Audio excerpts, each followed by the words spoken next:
Playing against pressure, dealing with Zed, and denying assassins the most vital commodity, your life. All in this gameplay analysis.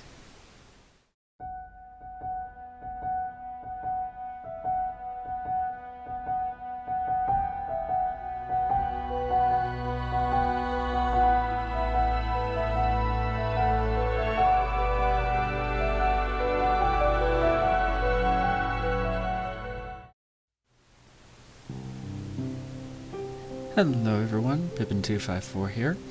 I've got the first of hopefully many episodes of my Lux gameplay analysis.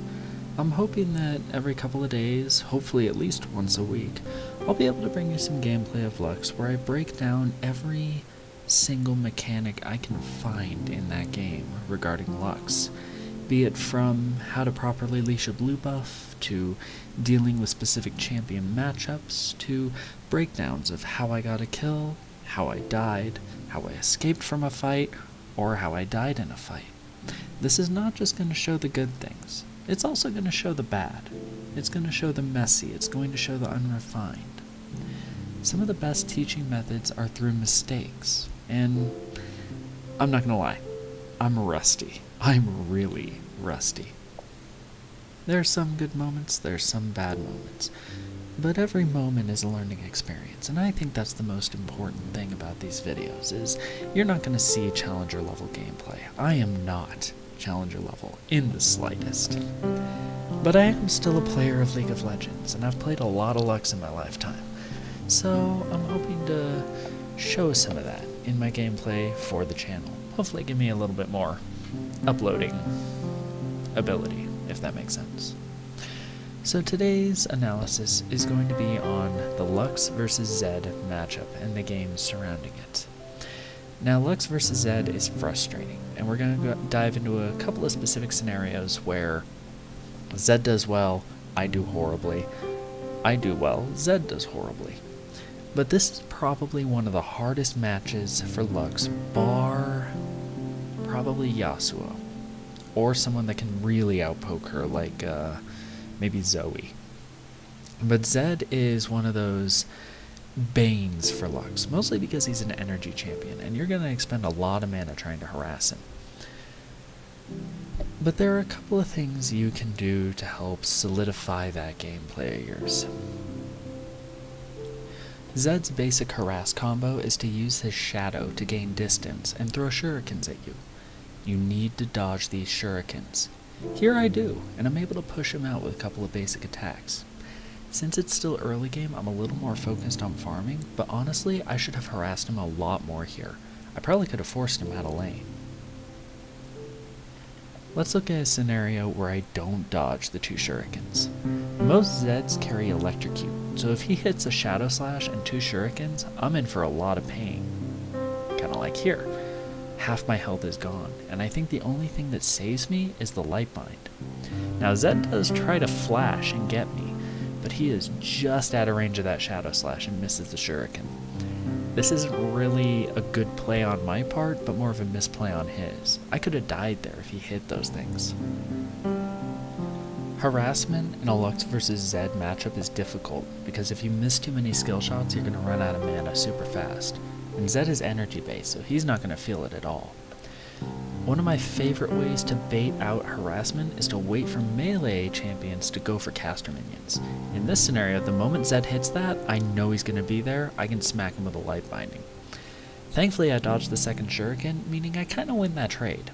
However, he's still able to get a lot of CS under turret, and this is one of the most unfortunate things with this matchup, is you can't really stop him from CSing without him being a constant threat to you. Thankfully I do get some jungle presence here.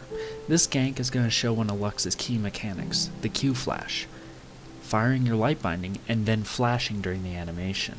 Here I try to use it to catch Zed off guard while he is stunned by Udyr. He's able to dodge it with Deathmark, but I know he doesn't have a shadow, he's going to have to run straight at me. That's why I fire my ult here.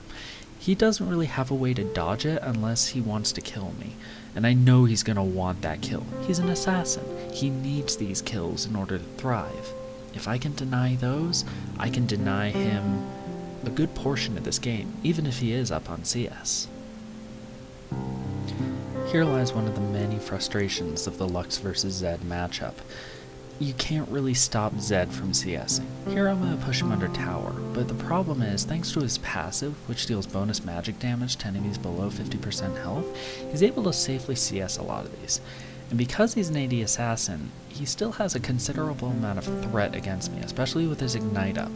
He's going to get a lot of these. I try to zone the cannon minion with a Lucent Singularity, but he's able to grab it with a Razor Shuriken. Don't give up your life trying to deny him CS. It's not worth it. He may get a little bit of gold from those minions, but I'd rather give him that gold than an additional 300 from my life. This is a good tip for basically any assassin matchup. Note where they leave and type it out. Don't just ping it. That might not be enough. I noticed Zed kind of angled toward the top jungle, and I'm not taking any risks. I want to type out and let people know that Zed might be going top. It is not worth letting a roaming assassin get a kill because you'd only let out a ping and maybe somebody didn't see it. Make sure to pay attention to the map. Here I don't notice Riven and Alistar show up on the minimap, so I get a little bit caught off guard when Riven Flash initiates.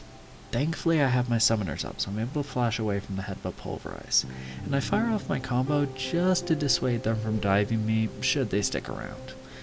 Thankfully though, Thresh shows up with Udyr. He gets a hook on Zed and is able to drag Udyr into the fight. I don't want to chase Zed, so I'm going for the easy kill on Alistar, light binding him when Udyr stuns him to ensure an easy light bind and an easy kill. It's mostly just catching opportunities, and that's the goal here. I don't want to chase after the assassin that can one-shot me. I want to pick up the easy assist and ensure that I can slowly get, at the very least, equal in gold with Zed.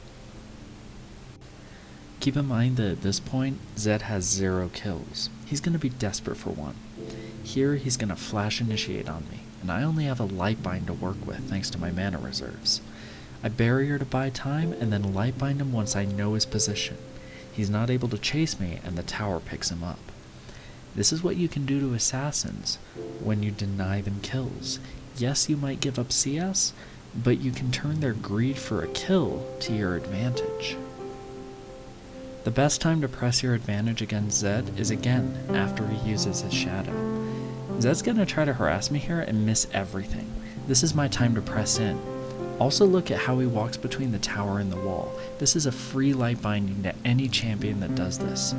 I might not pick up a kill, but yet again I force Zed out without a kill and now denying a little bit of CS. More of an advantage for me. One of the frustrating catch-22s of assassins is that if they roam, it's troubling to follow them. They may kill you as you try to follow. As we see Zed go bot, I really don't want to follow him even at that disadvantage. He's still an AD assassin and I don't have my Zhonya's yet. So instead, Teemo comes down and we're able to trade out mid-turret. Zed doesn't really get a whole lot out of roaming down, thank goodness. They're already pushed in really far. So we're able to take a free turret instead of me trying to blindly chase him and maybe give up shutdown gold. By now Zed is getting really frustrated and I think it shows in this example. He comes in from the side to try to get me, but you can see him miss both his shurikens. Now that he's right in front of me, I'm able to lay my full combo and really force him off. Again, I don't get a kill, but that's okay. Now that both Zed and Riven are out of cooldowns and pretty low, my team is able to come up and we can shove this pretty heavily. The Lux isn't always kills, don't get me wrong, that one shot is absolutely phenomenal to land. But I'm not landing a lot of those. I'm coming within, 100 HP, 200 HP, and that's okay because my team has been doing really well, so I'm actually opening a lot of opportunities here. The one area I'm able to help here is Alistar, just landing a point-blank light binding and picking up an easy kill. Nothing too special since Thresh already had him hooked, but it was still an assist nonetheless. This is a relatively minor example, but if you're chaining with other people's displacements, make sure you know where the displacement is going before you land the light bind. Here I wait until both pulls from Thresh's death sentence go through before firing my light bind. I've missed so many light binds because of this that I just have to wait it out now. It's probably the best for you guys too. Our final example is probably the most straightforward. Abuse the hell out of Fog of War. Alistair's low, he has a Dark Harvest proc on him, and I know I can reach him from around the bend, so I'm able to land a full combo and kill him easily. He probably did not see that coming. That concludes the first episode of Analysis. I hope to make this a regular thing, so let me know what you guys think. Hopefully we'll see y'all later. Take care.